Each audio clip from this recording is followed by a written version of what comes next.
Hey everyone, what's going on? This is going to be the kind of first in a build series following the build of my new car, 903. It's going to be a 4500 car, purpose built to race and be hopefully a dominant force.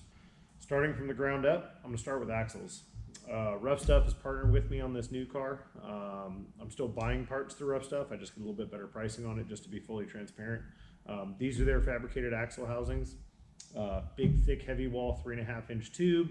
All built here locally, local to me anyways. I'm in Northern California. They're 20-30 minutes up the road, so it's kind of win-win. So with all that said, I'm also using their layout tool, which is super helpful because it's going to give me a reference line for pinion center, which a lot of the measurements for cutting an axle and setting WMS is based off of. And then when it comes time to order axle shafts, it also gives me a point here from this window, the ability to measure either way from it and get an accurate length for my axle shafts without having to guess or hope I did it right. It kind of takes some of the guesswork out of it. For me, because I've always driven, my car was always a 72-inch WMS, which is a Super Duty, 05 plus Super Duty is 72 inches, give or take. Probably some fractions in there. That's what I'm used to. That's where my tire width is what I'm used to. I don't see a downside of doing it that way, so I'm gonna go ahead and set up the new axles to be the same WMS. I am setting up the pinion to have an offset to the passenger side of the car, as I'm going to be offsetting the motor that way as well, in an attempt to keep my driveline in line, so that I only have to worry about up and down travel on the U-joints in the driveline. Being in the 45 class, I don't have a ton of axle shock travel. We're limited on a 14-inch shock length, so I'm not super concerned with bottoming out through suspension travel. It just kind of takes some of the offsets and vibrations out of it, given what we're trying to get done. So using the Spider Tracks calculator, which is available on their website, they've got two different versions, one for front axle and one for rear axle. I chose my WMS and I chose my pinion offset, and then it solves for all the rest of it. Gives me a measurement from the edge of the housing to the edge of the tube, gives me a measurement from pinion to the edge of the tube, and that is assuming you are using Spider Tracks unit bearings and Spider Tracks end cups, which I am. This is the weld-on in for the rear axle housing. It's basically sized to fit a 99 to 04 size Super Duty unit bearing. Which is what a lot of the race car bearings or aftermarket bearings are based on. Obviously they're heavily modified, chromoly internals, spindles, all kinds of stuff like that.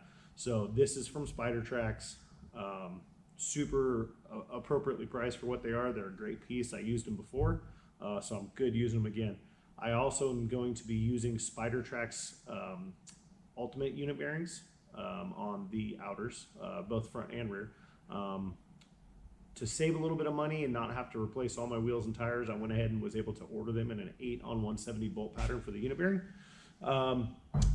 Costs a little bit more per bearing to do that, as it's a custom thing and they heat treat everything after they drill it, which is super rad and strong, and it's all 40 spline.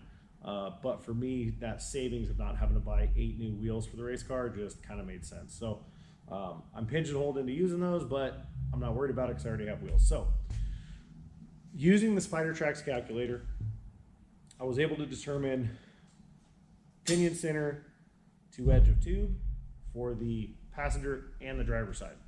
So with all that said, we got that marked out, and then we're gonna go ahead and go over to the bandsaw, get this all set up, and make our cuts.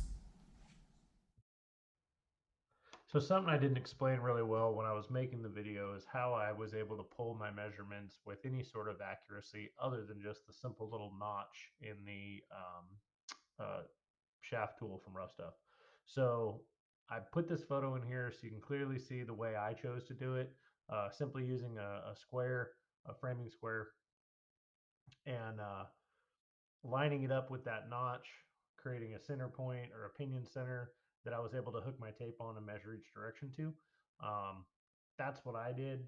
Just one way to do it. You can use the tool and simply hook your tape measure in that little notch on the tool. I chose to do this just so I could pull my measurement in a couple different places on the tube. So I chose to use the bandsaw to make this cut for a couple of reasons. One, I feel like the bandsaw or a horizontal bandsaw like this, once you get them dialed in, I think they have a better cut quality, meaning they're more straight and square to the piece of material you're cutting. And at the time, I was running around doing a couple of different tasks on some other projects. So I can actually go ahead and hit the start button on that thing and walk away from it, and it keeps cutting.